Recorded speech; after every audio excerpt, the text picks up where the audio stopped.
नमस्कार. आपण पाहतो की सरकारी योजनांची घोषणा तर खूप होते, पण त्या खऱ्या गरजूंपर्यंत पोहोचतात का? हा नेहमीचाच प्रश्न आहे. हो ना. आणि पोचल्या तरी लोकांना त्याचा लाभ घेता येतो का? म्हणजे कागदावरची योजना आणि जमिनीवरचं वास्तव्यात खूप फरक असतो अनेकदा. अगदी. म्हणूनच आज आपण एका महत्वाकांक्षी योजनेबद्दल बोलणार आहोत, आयुष्मान भारत.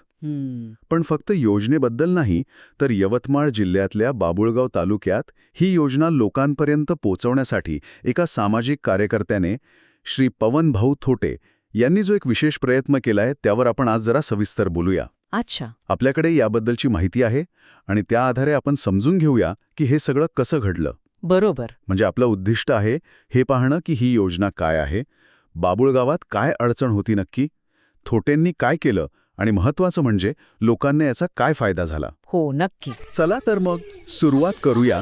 ही आयुष्मान भारत योजना किंवा पंतप्रधान जन आरोग्य योजना म्हणतात तिला, ती नेमकी काय आहे थोडं सांगाल? हो, ही खरं तर भारतातली एक खूप मोठी आरोग्य विमा योजना आहे. यामागचा मुख्य विचार असा आहे की म्हणजे गंभीर आजारपणात जो उपचारांचा खर्च असतो ना, तो इतका जास्त असतो की अनेक कुटुंब अगदी रस्त्यावर येतात. खरंय, किंवा उपचारच घेत नाहीत पैशाभावी. अगदी. तर या योजनेतून काय होतं की जे पात्र कुटुंब आहेत त्यांना वर्षाला 5 लाख रुपयांपर्यंतच्या खर्चाचं विमा संरक्षण मिळतं. 5 लाख रुपये? हो, म्हणजे दवाखान्यात भरती व्हावं लागलं किंवा समजा एखादी मोठी शस्त्रक्रिया असेल तर त्याचा खर्च सरकार करतं.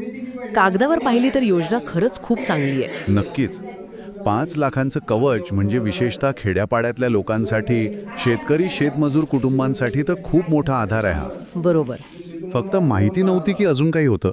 आपल्याकडे जी माहिती आहे तिच्यानुसार असं दिसतंय की माहितीचा अभाव हे एक मोठं कारण होतंच. म्हणजे अनेकांना कल्पनाच नव्हती की अशी काही योजना आहे किंवा आपण त्यासाठी पात्र आहोत का वगैरे. अच्छा. पण या पलीकडे पण काही गोष्टी होत्या. जसं की समजा लोकांना कळलं की आपण पात्र आहोत, तरी ते कार्ड मिळवण्यासाठी त्यांना तालुक्याच्या ठिकाणी किंवा शहरात जावं लागायचं. हां, आणि ते अवघड असणार. हो ना. आता विचार करा, जो माणूस रोजंदारीवर जगतो त्याला आपला 1 दिवसाचा रोजगार बुडवून प्रवासाचा खर्च करून शहरात जाणं हे किती अवघड असतं. बरोबर. आणि यात फक्त वेळ आणि पैशाचाच प्रश्न नाहीये ना. म्हणजे अनेकदा सरकारी कार्यालयात गेल्यावर काय कागदपत्र लागतील, कोणाला भेटायचं, प्रक्रिया काय, यातच सामान्य माणूस गोंधळून जातो. अगदी बरोबर. हा एक मोठा म्हणजे एक अदृश्य अडथळा असतो, नाही का? हो. ही प्रक्रियाच खूप किचकट वाटू शकते. लोकांना वाटतं की अरे बापरे, हे आपल्याकडून नाही होणार किंवा यात खूप हेलपाटे मारावे लागतील. आणि मग काय होतं, चांगली योजना असूनही लोक त्याचा लाभ घेण्यापासून मागे राहतात. इथेच मग ती दरी निर्माण होते, सरकारी यंत्रणा आणि सामान्य नागरिक यांच्यामध्ये. आणि मला वाटतं हीच दरी भरून काढण्याचं काम श्री पवनभाऊ थोटे यांनी केलं असं म्हणायला हरकत नाही. बरोबर. त्यांनी नेमकं काय केलं मग? म्हणजे त्यांची पद्धत काय होती?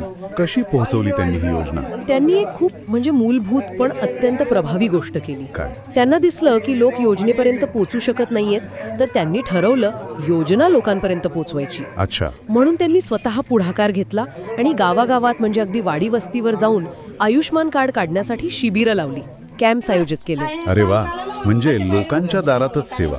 हो, हेच महत्वाचं आहे. ते लोकांच्या वेळेनुसार, त्यांच्या सोयीनुसार त्यांच्या गावात त्यांच्या दारात गेले. म्हणजे लोकांचा रोजगार बुडणार नाही, प्रवासाचा खर्च नाही. काही नाही. आणि सगळ्यात विशेष म्हणजे ही सेवा त्यांनी पूर्णपणे मोफत दिली. जी माहिती आपल्याकडे आहे त्यात स्पष्ट म्हटलंय की त्यांचा उद्देश पूर्णपणे निस्वार्थ होता, फक्त लोकांना मदत करणे. हो. आणि हे फक्त शिबिरं लावणं इतकंच नव्हतं बहुतेक. नाही. लोकांना समजावून सांगणं, त्यांची कागदपत्र तपासणं, अर्ज भरायला मदत करणं, हे सगळं असणार त्यात. अगदी. म्हणजे